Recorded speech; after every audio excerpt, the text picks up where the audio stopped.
Back to our YouTube channel survival of the fittest. कैसे हैं आप सब लोग? I hope you all are doing great और मैं भी एकदम बढ़िया हूँ। Let's resume our session. Next question is Rathke's pocket is related to which part of coded pituitary gland.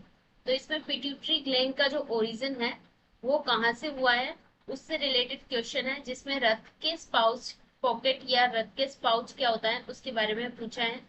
इसमें दिया हुआ है pro adenohypophysis, meso adenohypophysis, neuro hypophysis, both pro and meso adenohypophysis. तो प्रो एडिनोहाइपोफाइसिस की बात करें तो इसके अंदर तीन मेजर पार्ट आते हैं। First is pars distalis, second is pars tuberalis, third is pars intermedia. These all three parts are originated from is a part of proadenohypophysis.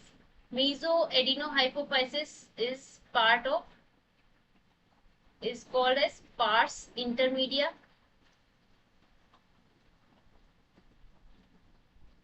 and neurohypophysis, three parts of neurohypophysis is infundibulum, pars nervosa, and median eminence. So these parts are derived from are the part of neurohypophysis और posterior pituitary. तो अब यहाँ पर पूछा है रथ के spouse किससे related है। तो रथ के स्पाउस की बात करें तो ये रूफ ऑफ द, इसका जो ओरिजिन होता है रूफ ऑफ स्टोमोडियम जो कि ओरल एक्टोडम है उससे इसका ओरिजिन होता है, और ये फॉर्म करता है मोस्ट ऑफ द एडिनोहाइपोफाइसिस के पार्ट, इंटीरियर पिट्यूटरी के पार्ट, जिसके अंदर आते हैं pars distalis, pars intermedia and pars tuberalis. और इन्हीं के अंदर इसी को बोला जाता है प्रो एडिनोहाइपोफाइसिस। प्रो एडिनोहाइपोफाइसिस के अंदर मेजरली पार्स डिस्टेलिस वाला पार्ट आता है, वो डिराइव होता है रथ के स्पाउस से, which is the bulk of anterior pituitary. So pro adenohypophysis यहाँ पर करेक्ट होगा। इसके अलावा मीजो एडिनोहाइपोफाइसिस की बात करें तो ये भी पार्शियली करेक्ट है, बिकॉज जो पार्ट्स इंटरमीडिया है एडिनोहाइपोफाइसिस का वो भी कुछ पार्ट इसका रथ के स्पाउस से ही डिराइव्ड होता है, लेकिन इसमें प्राइमरी और मेन स्ट्रक्चर है वो रथ के स्पाउस से जो फॉर्म होती है वो होती है पार्स डिस्टेलिस और प्रो एडिनोहाइपोफाइसिस। इस वजह से यहाँ पर हमारा जो मीजो एडिनोहाइपोफाइसिस वाला पार्ट है ये रॉन्ग हो जाएगा, और प्रो एडिनोहाइपोफाइसिस ओनली फर्स्ट ऑप्शन यहाँ पर करेक्ट हो जाएगा। न्यूरो हाइपोफाइसिस वाला पार्ट यहाँ पर करेक्ट नहीं होगा, क्योंकि ये तो डिराइव्ड होता है जो न्यूरो एक्टोडर्म होती है डाइनसिफिलोन की, जो डाउनवर्ड एक्सटेंशन होता है न्यूरो एक्टोडर्म का फ्रॉम द डाइनसिफिलोन, उससे ये डेवलप होता है। तो ये तो हो नहीं सकता, तो न्यूरो हाइपोफाइसिस नहीं होगा। लेकिन pro adeno hypophysis and meso adeno hypophysis इसमें दोनों भी दे रखे हैं, तो दोनों को भी करेक्ट मान सकते हैं। वैसे जो आंसर की है उसके अंदर इसका आंसर दे रखा है both pro and meso adeno hypophysis, तो ये भी करेक्ट हो सकता है, लेकिन मोस्ट अप्रोप्रिएट आंसर इसका फर्स्ट है। लेकिन आंसर की में ये दे रखा है तो अभी हम इसको कंसिडर करेंगे, फोर्थ ऑप्शन इसका करेक्ट हो जाएगा। अदरवाइज इसका प्रो एडिनो हाइपोफाइसिस का जो मेजर पार्ट है वो डिराइव्ड होता है रथ के स्पाउस से, तो इसमें ऑप्शन नंबर 4 यहाँ पर करेक्ट हो जाएगा। Next question is in crossopterygii fishes which of the following type of scales are present on the body. तो क्रोसोप्टेरिजी जो फिशेज हैं these are some primitive type of fishes जिनको लोव फिन फिशेज भी बोला जाता है। लोव फिन फिशेज जिसके अंदर लेटिमेरिया टाइप वगैरह आते हैं, लेटिमेरिया जो एक लिविंग फॉसिल भी है। तो ये जो है इनके अंदर जो स्केल्स होते हैं वो भी प्रिमिटिव टाइप के होते हैं और मल्टीपल लेयर्स वाले स्केल्स होते हैं, और इनके अंदर मेनली जो स्केल्स होते हैं वो होते हैं कॉस्मोइड टाइप ऑफ द स्केल। तो कॉस्मोइड टाइप के जो स्केल्स होते हैं ये इस टाइप के होते हैं,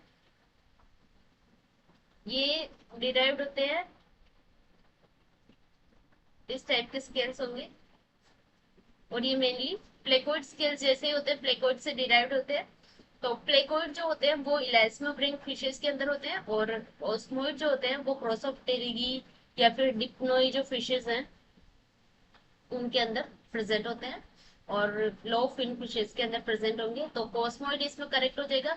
कोस्मोइड फिन की बात करें तो इसके अंदर 3 मेन लेयर्स होती है। इनर आइसोपीडिन लेयर होती है जो बोनी होती है, उसके बाद मिडिल जो होती है वो कोस्माइन लेयर होती है, वो डेंटाइन लाइक होती है, और आउटर विट्रोडेंटाइन जो होती है वो इनेमल लेयर होती है। तो इस टाइप की 3 जो लेयर होती है वो 3 टाइप की इसमें लेयर्स प्रेजेंट होते हैं कॉस्मोइड स्केल्स के अंदर। और ये इसका कैरेक्टरिस्टिक फीचर है कॉस्मोइड स्केल इन प्रोसोप्टेरिजी, और found in early lung fishes, जो कि अर्ली लंग फिशेस के अंदर भी प्रेजेंट रहते हैं। साइक्लोइड की बात करें तो ये टीलियोस्ट फिशेस के अंदर होते हैं। साइक्लोइड एंड टीनोइड दोनों ही, ये दोनों ही टीलियोस्ट फिशेस के अंदर होते हैं।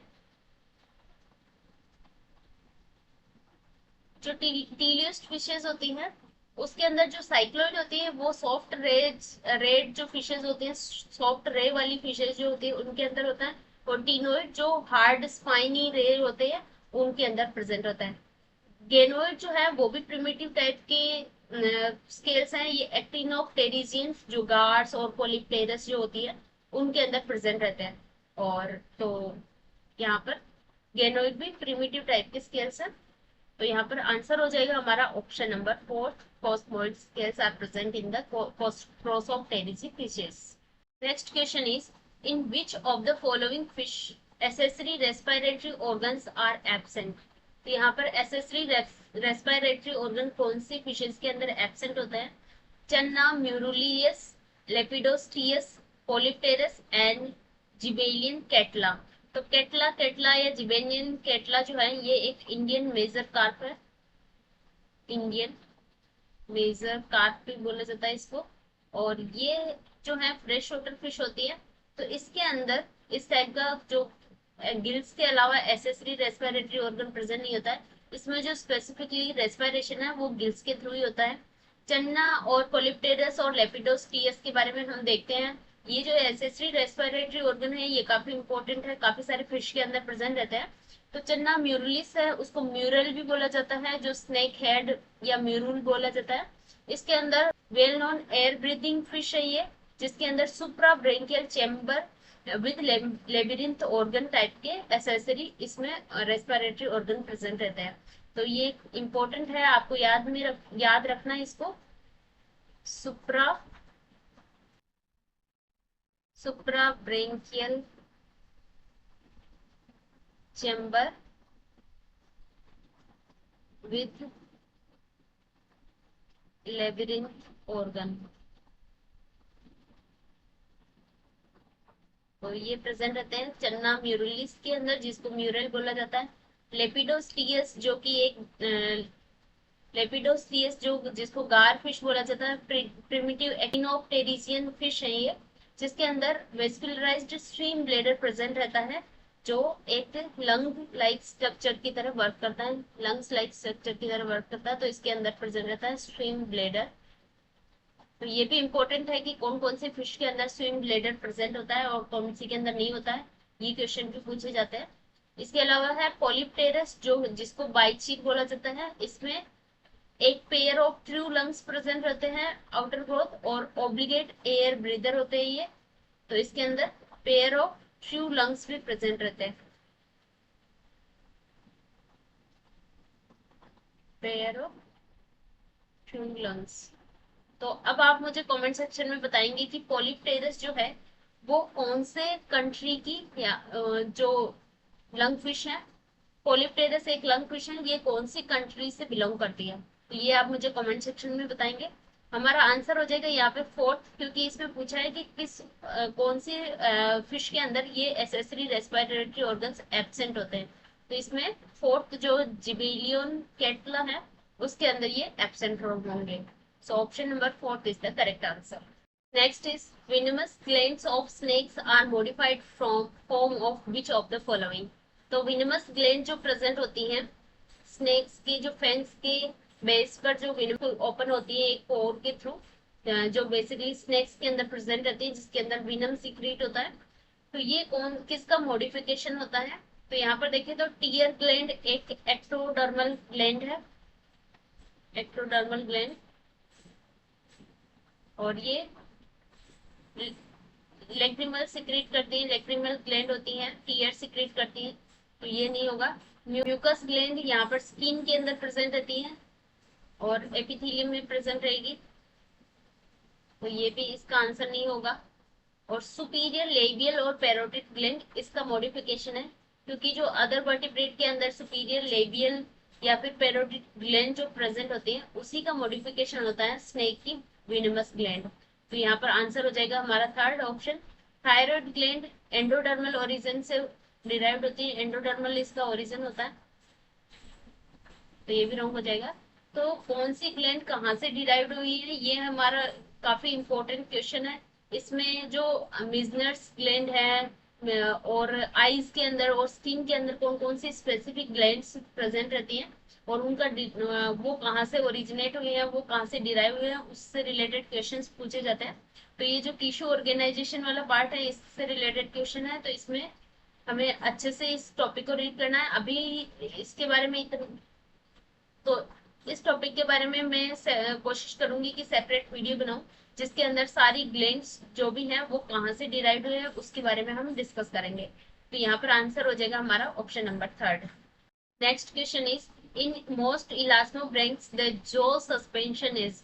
तो जो सस्पेंशन से रिलेटेड एक क्वेश्चन हम ऑलरेडी पहले डिटेल में डिस्कस कर चुके हैं कि किस तरह के जो सस्पेंशन अलग अलग टाइप के होते हैं और कौन कौन से ऑर्गेनिज्म में कौन कौन से टाइप के होते हैं। ऑटोडाइस्टाइल की बात करें तो इसमें जो पेलेटो क्वाड्रेट अपर जोस वाली जो बोन है और जो हायोमेंडिबुला है वो सेपरेट रहते हैं, क्रेनियम के साथ में सेपरेटली अटैच्ड होते हैं, इसी वजह से ये ऑटोडाइस्टाइलिक एम्फीस्टाइलिक से थोड़ा सा डिफरेंट होता है। तो ऑटोडाइस्टाइलिक काफी प्रिमिटिव फिशेस के अंदर प्रेजेंट रहता है, जो कि प्लेकोडम वगैरह जो एक्सटिंक्ट हो चुके हैं उन फिशेस के अंदर प्रेजेंट रहता है, तो ये नहीं होगा, इलास्टोब्रेंक के अंदर नहीं होता है ये। एम्फी स्टाइलिक की बात करें तो ये कुछ प्रिमिटिव शार्क्स के अंदर प्रेजेंट रहता है, इसके अंदर मेनली इसमें डिफरेंस होता है ऑटोडाइस्टाइलिक और एम्फी स्टाइलिक में। इसमें जो दोनों जो बोन्स होते हैं क्वाड्रो पेलेटो क्वाड्रेट एंड हायोमेंडिबुला, वो इंटीरियरली जो अटैच्ड होती है क्रेनियम के साथ में वो होती है पेलेटो क्वाड्रेट और पोस्टीरियरली अटैच्ड होती है हायोमेंडिबुला। तो इसमें इंटीरियर पोस्टीरियर टू टाइप के लिगामेंट्स होते हैं जो अटैच्ड होते हैं क्रेनियम के साथ में, तो ये भी यहाँ पर रॉन्ग हो जाएगा। हायोस्टाइलिक जो जो सस्पेंशन है वो मोस्टली इलास्टोब्रेंक फिशेस के अंदर प्रेजेंट रहता है, शार्क एंड स्केट्स और रेस के अंदर, तो ये इसका करेक्टरिस्टिक फीचर होता है इलास्टोब्रेंक फिशेस का, जिसके अंदर हायोस्टाइलिक टाइप का जो सस्पेंशन प्रेजेंट रहता है। इसमें जो अपर जो होता है वो क्रेनियम के साथ में अटैच्ड नहीं रहता है, इसका जो हायोमेंडिबुला है वो मेन सस्पेंसरी एलिमेंट होता है इसमें, और इसका इसी की वजह से इसमें क्या होता है कि काफी ज्यादा प्रोड्यूसन कर सकते हैं, काफी ज्यादा इसके माउथ को ओपन अप कर सकते हैं ये, क्योंकि शार्क और रेस वगैरह जो अपना जो उनका जो प्रे होता है वो भी काफी लार्ज साइज का होता है, और ये फिश भी ये जो शार्क्स होते हैं ये भी काफी लार्ज साइज की होती है, तो काफी बिग साइज के होते हैं, तो इनको इनका जो प्रे होता है उनको स्वेलोइंग करने के लिए, इंगल्फ करने के लिए काफी ज्यादा अपने माउथ को ओपन अप करना होता है, उसके लिए इस टाइप का जो सस्पेंशन यहाँ पर हेल्प करता है। तो ऑप्शन नंबर थर्ड यहाँ पर करेक्ट हो जाएगा। ओटोस्टाइलिक की बात करें तो ओटोस्टाइलिक फायर जो टेट्रापोड्स होते हैं उनके अंदर प्रेजेंट रहता है, इसके अलावा लंग फिशेस के अंदर भी ओटोस्टाइलिक टाइप का जो सस्पेंशन होता है, और इसमें मेमल्स जो होते हैं उसके अंदर ये मॉडिफाइड ओटोस्टाइलिक जो है वो मॉडिफाइड हो जाता है स्क्वामोजल डेंटेरी जॉइंट के साथ में, तो ये प्रेजेंट रहता है। ओटोस्टाइलिक किसमें प्रेजेंट रहेगा? कुछ लंग फिशेस के अंदर एंड टेट्रापोड्स के अंदर। और हायोस्टाइलिक जो कॉन्ट्रिक्टीज एंड इलास्टोब्रेंट दोनों टाइप की जो फिश होती हैं, बोनी फिशेस और कार्टिलेजिनस फिशेस, उनके दोनों के अंदर हायोस्टाइलिक टाइप का ही होता है, और ये दोनों ही प्रिमिटिव टाइप के होते हैं। तो इस टाइप का जो जो सस्पेंशन है इससे रिलेटेड भी क्वेश्चंस आप देख सकते हैं, काफी सारे क्वेश्चन पूछे गए हैं, तो ये भी इम्पोर्टेंट टॉपिक है, इससे रिलेटेड भी हम कोशिश करेंगे कि एक अलग से सेपरेट वीडियो बना के इसको और अच्छे से समझाने की कोशिश करूंगी। तो यहाँ पर ऑप्शन नंबर थर्ड हमारा क्या हो जाएगा? करेक्ट हो जाएगा। तो ये कुछ क्वेश्चंस थे वर्टिब्रेट से रिलेटेड। आई होप ये सारी इन्फॉर्मेशन जो भी प्रोवाइड की है आपके लिए हेल्पफुल रही होगी। अगर ये इन्फॉर्मेशन आपको पसंद आई है तो वीडियो को लाइक जरूर करें और अपने फ्रेंड्स के साथ भी शेयर करें। अभी मैं थोड़ा बिजी चल रही हूँ, अदरवाइज मैं कोशिश करूंगी कि आपको जो मैंने प्रॉमिस कर रखा है कि जो डेवलपमेंटल बायोलॉजी और टेक्निक से रिलेटेड क्वेश्चंस है वो भी मैं जल्दी ही लेके आने की कोशिश करूंगी।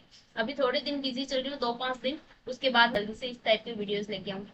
तो आई होप ये सारी वीडियो सीरीज आपको हेल्प कर रही होगी। तो इसी तरह से अपनी प्रैक्टिस करते रहे, अपनी प्रिपरेशन करते रहे। ये सारे टॉपिक्स जो भी यहाँ पर दिखाए हुए हैं उनको आप जरूर एक बार कोटपाल वाली बुक से एक बार अच्छे से पढ़ लें, ताकि आपका ये वाले जो टॉपिक्स हैं ये अच्छे से क्लियर हो जाए। अगर साथ साथ में भी आप इस तरह से पढ़ते जाएंगे एक एक टॉपिक को, तो भी आपका जब दिसंबर में एग्जाम होगा तब तक आपका सिलेबस अच्छे से क्लियर हो जाएगा और अच्छे से आपको इससे रिलेटेड नॉलेज भी हो जाएगा, अच्छे से आपकी प्रिपरेशन हो जाएगी। तो इसी तरह से बने रहिएगा मेरे साथ में। तो मिलते हैं नेक्स्ट वीडियो में। Till then take care, bye bye.